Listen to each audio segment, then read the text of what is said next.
A mão de Melisandre parou. Ela finalmente ergueu o rosto e a luz do fogo revelou uma dor antiga em seus olhos. Quando era criança, ela disse, sua voz perdendo o tom áspero, sonhava em casar com um belo elfo e viver em paz na floresta. Mas monstros mataram minha família.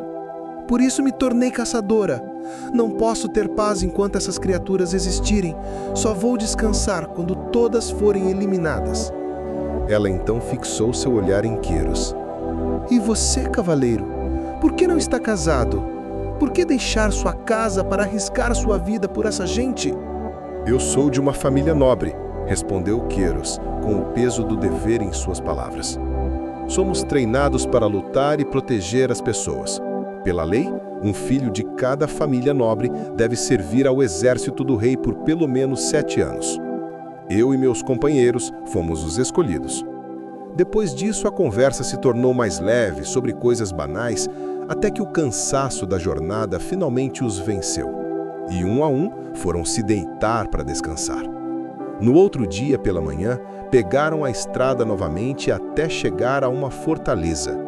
De acordo com Melisandre, naquele lugar provavelmente estavam as pessoas sequestradas.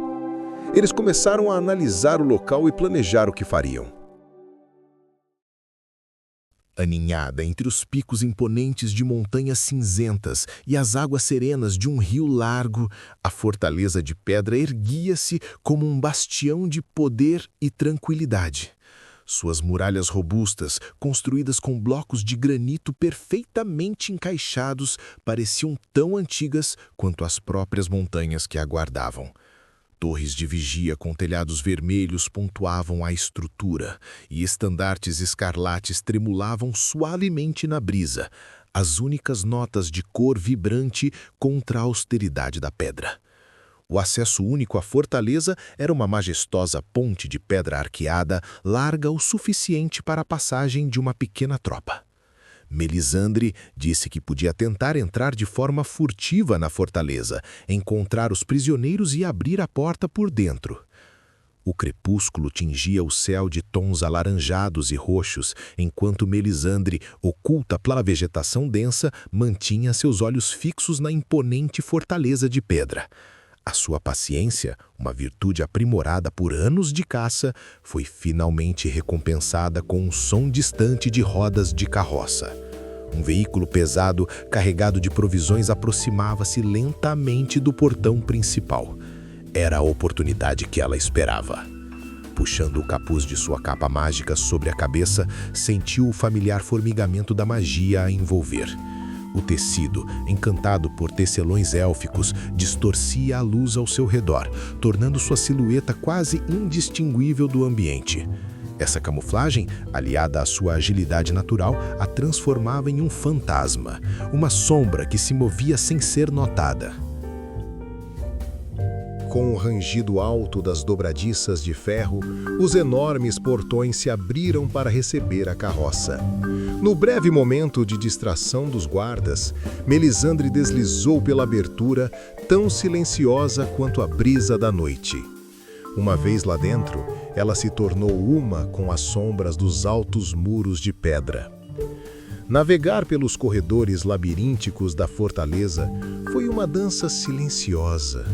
A maioria dos bandidos estava entregue ao sono profundo ou ao torpor do álcool, suas vozes rudes ecoando em conversa sem sentido pelos salões.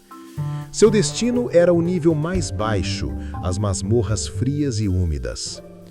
Conforme descia, o ar se tornava mais pesado, carregado com o cheiro de desespero e pedra molhada. Ao chegar à entrada da área das celas, encontrou apenas 2 guardas. Um bocejava, apoiado em sua lança, enquanto o outro parecia lutar para manter os olhos abertos. Sem hesitar, Melisandre sacou uma flecha de sua aljava. O disparo foi um sussurro mortal. A ponta de aço encontrou a garganta do primeiro guarda, que caiu sem emitir um único som. Alertado pelo baque surdo do corpo, o segundo guarda virou-se, desembainhando a espada com um grito. Ele avançou de forma desajeitada, mas a elfa era mais rápida. Ela se esquivou da lâmina com uma fluidez impressionante, e antes que o homem pudesse recuperar o equilíbrio, a adaga de Melisandre perfurou uma brecha em sua armadura de couro. Com os vigilantes neutralizados, ela pegou o molho de chaves de ferro e começou a libertar os prisioneiros, cujos olhos se arregalaram em surpresa e esperança ao verem sua salvadora emergir das sombras. A liberdade recém-conquistada era frágil. As correntes haviam caído, mas os altos muros da fortaleza ainda os aprisionavam. O grupo de resgatados, composto por agricultores, pescadores e suas famílias, olhava para Melisandre com uma mistura de gratidão e pavor. Eram pessoas simples, suas mãos calejadas pelo trabalho, não pela empunhadura de uma espada. Para eles, a fuga parecia um feito impossível. No meio da multidão assustada, uma figura se destacava como uma chama viva, uma guerreira ruiva, cuja altura superava a de todos os homens ali presentes. Segurava um machado de 2 mãos com uma naturalidade assustadora. Sua presença exalava força e determinação. O caminho até o portão principal estava surpreendentemente livre, mas a última barreira, os guardas que vigiavam a saída, precisaria ser derrubada. Melisandre aproximou-se da gigante ruiva. Precisamos agir rápido. Eu sou Melisandre. A mulher respondeu de forma calma. Sou Ganima. Diga o que precisa ser feito. O plano foi traçado em sussurros. Enquanto o grupo avançava cautelosamente, as duas se posicionaram. A primeira flecha de Melisandre silvou no ar, encontrando seu alvo com precisão letal.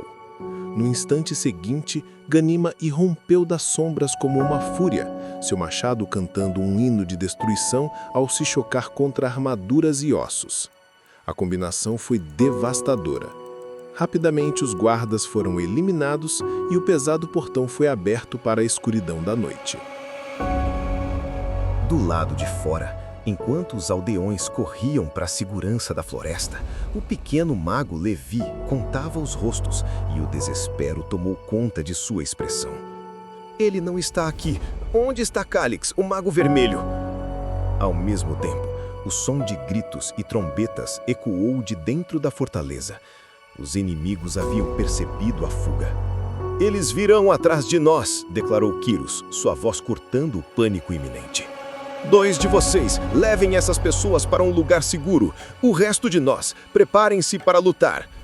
O cavaleiro, a elfa, a guerreira, o mago e os cavaleiros restantes formaram uma linha defensiva, recuando em direção à ponte que levava à fortaleza. Não deixem ninguém passar dessa ponte! Gritou Quiros, erguendo sua espada. Enquanto se preparavam para o ataque iminente, uma figura solitária surgiu do portão aberto, caminhando lentamente em direção a eles. Era Calix, o mago amigo de Levi, seu corpo cambaleante e a expressão vazia. Ignorando o perigo, Levi correu ao encontro dele, gritando seu nome, desesperado para ajudar seu companheiro ferido. Olhando para o amigo, Levi viu uma luz vermelha sinistra. Ele não era a mesma pessoa. Calix disse a Levi: "Por que não fugiu? Eu não queria te matar, amigo, mas já que está aqui, não tem mais jeito." O ar ficou pesado, carregado de uma energia maligna. Sobre as muralhas da fortaleza, figuras começaram a surgir. Homens de peito nu e desarmados, movendo-se com uma lentidão sinistra, alguns passos atrás de Calix. Diante dos olhos horrorizados dos heróis, uma transformação grotesca teve início. A pele dos homens adquiriu um tom vermelho sangue. Chifres retorcidos brotaram de suas testas e seus olhos brilharam com uma luz profana. Em segundos, o que antes eram homens, agora eram criaturas diabólicas, algumas com asas, outras com garras afiadas. "Afaste-se, leve! Esse homem não é mais seu amigo!" gritou Quiros, correndo para se interpor entre o pequeno mago e a figura corrompida de Calix. O cavaleiro avançou, Mas antes que sua lâmina pudesse alcançar o alvo, um raio crepitante disparou do cajado do mago traidor, atirando Quirus para trás. Ferido, mas não vencido, ele se levantou com um urro de fúria e atacou novamente. A batalha explodiu. As espadas dos cavaleiros chocavam-se contra garras demoníacas. O machado de Ganima abria sulcos terríveis. Leve, ciente da resistência das criaturas ao fogo, conjurava tempestades de gelo e relâmpagos, e as flechas de Melisandre encontravam seus alvos alados no céu. Quirus, ignorando a dor, concentrou-se apenas em Cálix. A luta foi feroz e custosa. 3 cavaleiros caíram sob uma chuva de fogo e golpes brutais. Finalmente, com um esforço sobre-humano, Quirus perfurou o coração do mago corrompido com sua espada. O corpo de Cálix caiu inerte e as criaturas restantes foram subjugadas. Exaustos e ensanguentados, os heróis sobreviventes sentaram-se sobre a pedra fria da ponte para recuperar o fôlego.